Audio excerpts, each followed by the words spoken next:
Medina Munawwar के करीब एक छोटे मगर खुशहाल शहर में एक आदमी रहता था जिसकी जवानी की दास्तान आज भी लोगों के दिलों में जिंदा है। उसका नाम वक्त के धुंध में गुम हो चुका है, लेकिन वह हर महफिल का केंद्र और हर दिल का महबूब था। उसकी आवाज में ऐसी मिठास थी कि लोग उसे सुनते ही मुस्कुरा उठते, महफिलें झूम उठती और बच्चे, जवान और बुजुर्ग सब उसकी महफिलों में इकट्ठा हो जाते। यह आदमी अपनी जवानी में बेहद दिलकश और खुश शक्ल था। लोग उसे बलबले मदीना कहते थे क्योंकि उसके गाने में एक अजीब जादू था। महफिलों में जब वह नगमे गाता तो परिंदे भी चुप हो जाते और महफिल के माहौल में एक खास रूहानियत घुल जाती। औरतें उसके हुस्न पर फरीफ्ता हो जाती, मर्द उसकी महफिलों की रौनक में शामिल हो जाते और हर महफिल में उसका नाम बुलंद होता। उसकी जिंदगी का हर लम्हा म्यूजिक, खुशी और शोहरत के बीच गुजरता। वह जवानी की नेमतों को सिर्फ अपनी शोहरत और अपनी खुशियों के लिए इस्तेमाल करता। कभी कभी लोग उसे नसीहत करने की कोशिश करते, भाई अल्लाह का खौफ दिल में रखो, अपनी आवाज को उसकी हमद व सनाह के लिए भी इस्तेमाल करो। मगर वह हंसता और कहता, ये दुनिया है, खुशियां जीनी है, बाकी सब बाद में। यूं दिन रात गुजर गए और वह गफलत के समंदर में डूबता गया। कभी अजान की आवाज आती, कभी कुरान की तिलावत के नगमे कानों में पड़ते, मगर वह इन सब से बेनियाज रहता।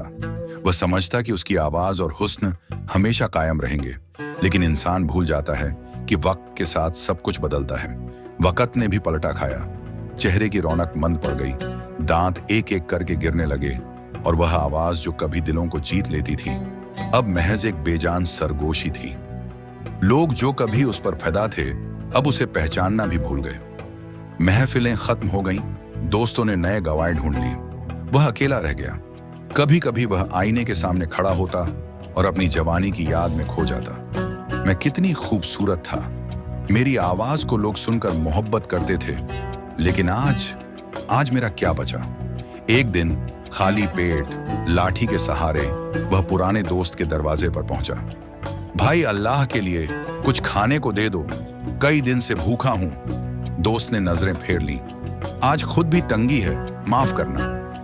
वह एक दरवाजे से दूसरे दरवाजे तक गया, मगर हर जगह यही जवाब मिला। उसकी भूख, थकान और दिल की टूट फूट ने उसे पूरी तरह से जमीन से जोड़ दिया। वह गलियों में भटकता रहा, हर कदम पर अपनी नाकामी और माजी की गलतियों की याद में डूबा रहा। आहिस्ता आहिस्ता उसके पैर खुद ब खुद जन्नत अल बकी की तरफ चल पड़े। वह कब्रिस्तान के करीब एक पुरानी कब्र के पास बैठ गया। हवा में अजहान की पास गश्त गूंज रही थी और जमीन पर बैठकर उसने माथा रख दिया। ऐ मेरे रब, मैं शर्मिंदा हूं, मैंने तेरी नेमतों का गलत इस्तेमाल किया। तूने आवाज दी, मैंने दुनिया को खुश किया। तूने सेहत दी, मैंने जहाया किया। अब मेरे पास कुछ नहीं, ना आवाज, ना ताकत, ना माल, ना इज्जत। मैं कब्र के करीब आ बैठा हूं ताकि तौबा के साथ तेरा सामना हो। मुझे माफ फरमा ऐ रब्बुल करीम। वह लगातार रोता रहा, आंसू जमीन पर गिरते, दिल में नादामत और पछतावे का तूफान उठ रहा था। यहां तक कि थकान ने उसे ओढ़ लिया और वह जमीन पर बैठकर आंखें बंद कर बैठा। इसी दौरान मदीना मुनव्वर में खलीफा वक्त हजरत उमर बिन खताब कैलोला फरमा रहे थे। उनके दिल में उम्मत की फिक्र और इंसाफ की रोशनी बसी हुई थी। अचानक ख्वाब में एक नूरानी आवाज ने उन्हें जगा दिया। ए उमर, मेरा एक दोस्त जन्नत अल बकी में भूखा बैठा है, उसे खाना दो। हजरत उमर फौरन जाग गए। वह तुरंत अपनी अहीली को पुकारे, अम्मुल मोमिनीन, जो खाना तैयार है वह दे दो, मैं अल्लाह के दोस्त के लिए जा रहा हूं। बीवी ने हैरत से पूछा, आप खुद ले जाएंगे? फरमाया, हाँ, क्योंकि यह अल्लाह का हुक्म है और मैं चाहता हूं कि अल्लाह के दोस्त की सेवा खुद अपने हाथों से करूं। उन्होंने खाना सर पर उठाकर कब्रिस्तान की तरफ रवाना किया। बूढ़ा व्यक्ति कब्र के पास बैठा हुआ था, गम और नादामत के आंसू बहा रहा था। हजरत उमर करीब आए और फरमाया, भाई खाना खाओ, तुम्हारे रब ने मुझे हुक्म दिया है। बूढ़ा हैरान हुआ, मेरे रब ने? क्या मैं वाकई अल्लाह का दोस्त हूं? हजरत उमर ने फरमाया, हाँ, ख्वाब में अल्लाह ने मुझे हुक्म दिया और मैंने अपने हाथों से तुम्हें खाना पहुंचाने का फर्जा अंजाम दिया। बूढ़ा रोता रहा, ए अल्लाह, मैंने अभी तौबा की थी और तूने मुझे अपना दोस्त कहा। ए अल्लाह, तू कितना करीम है। वह रोते रोते जमीन पर गिर गया और कुछ लम्हों बाद अल्लाह के सामने रूह सौंपी।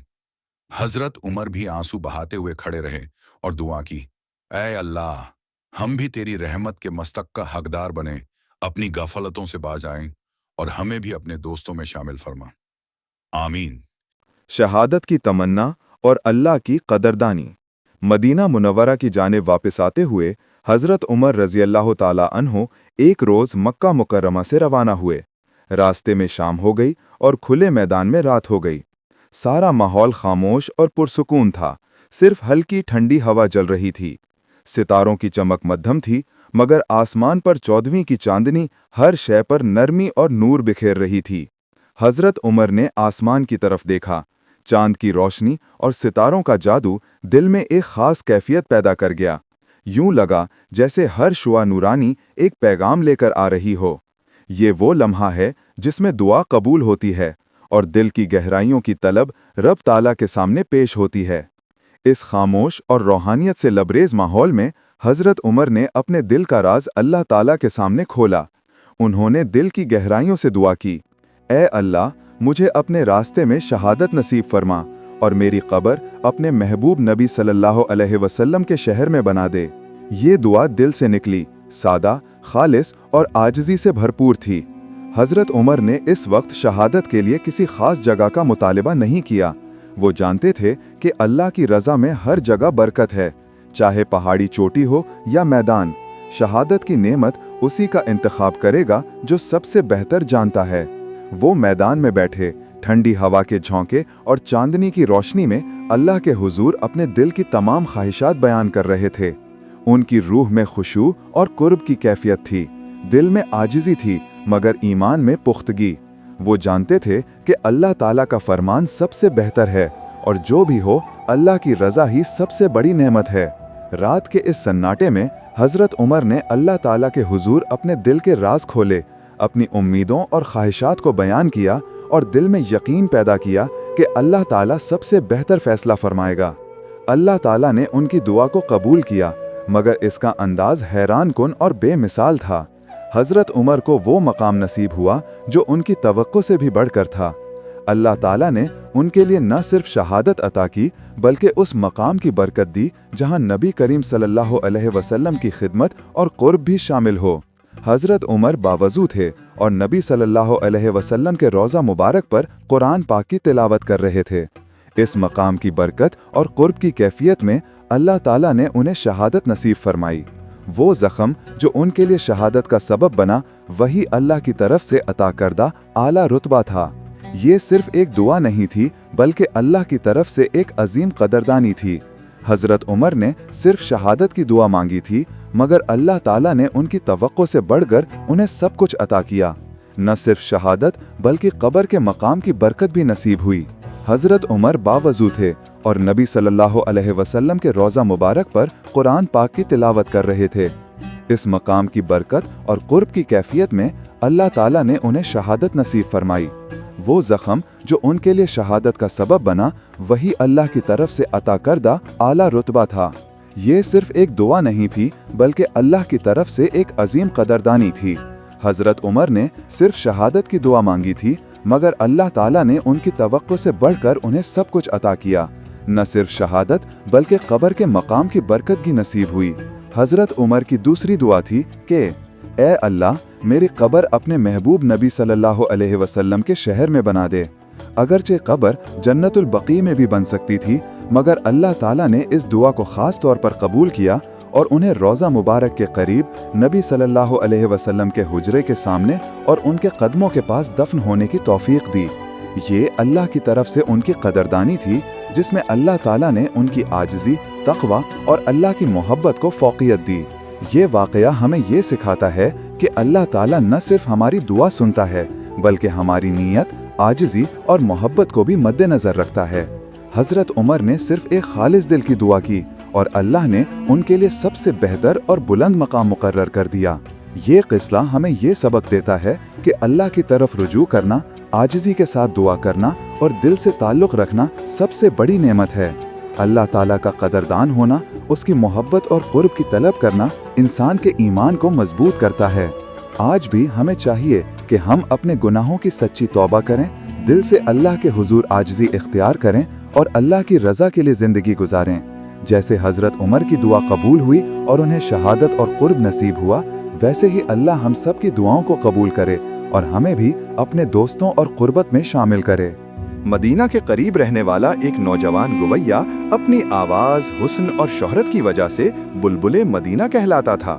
दुनिया की चमक ने उसे गफलत में डाल रखा था, यहाँ तक के वक्त ने उसकी आवाज़ छीन ली, हुस्न बुझ गया और वो लोगों की नज़र से गिर गया। एक दिन भूख, थकन और एहसास गुनाह उसे जन्नतुल बकी ले गए, जहाँ उसने कब्र के पास बैठकर सच्ची तौबा की। इसी रात हज़रत उमर रज़ी अल्लाह ताला अन्हो को इल्हाम हुआ कि अल्लाह का एक दोस्त जन्नतुल बकी में भूखा बैठा है, उसे खाना दो। हज़रत उमर रज़ी अल्लाह ताला अन्हो खुद खाना लेकर पहुँचे और वो शख्स ये सुनकर रो पड़ा कि अल्लाह ने तौबा के चंद लम्हों बाद उसे अपना दोस्त कह दिया। इसी रात उसकी मौत हो गई और हज़रत उमर ने दुआ की कि अल्लाह हमें भी अपने दोस्तों में शामिल कर दे। कुछ अरसे बाद मक्का से मदीना वापसी के सफ़र में चांदनी रात में हज़रत उमर ने दुआ की, ऐ अल्लाह मुझे अपनी राह में शहादत अता कर और मेरी कब्र नबी सल्लल्लाहु अलैहि वसल्लम के शहर में बना दे। अल्लाह ने ये दुआ हैरत अंगेज अंदाज में कबूल फरमाई। हज़रत उमर रज़ी अल्लाह ताला अन्हो रोज़ाए रसूल सल्लल्लाहु अलैहि वसल्लम के पास खड़े कुरान पढ़ रहे थे जब उन्हें शहादत का ज़ख्म दिया गया और फिर उन्हें वो मकाम दिया गया जिसकी उम्मीद शायद उन्होंने भी ना की थी, नबी करीम सल्लल्लाहु अलैहि वसल्लम के कदमों के करीब और हिजरा मुबारक के सामने दफन होना। इस पूरी दास्तान का दर्स ये है कि जवानी का गुरूर मिट्टी बन जाता है, मगर सच्ची तौबा इंसान को अल्लाह का दोस्त बना देती है और खालिस दुआ अल्लाह ऐसे अंदाज में कबूल करता है कि इंसान सोच भी नहीं सकता।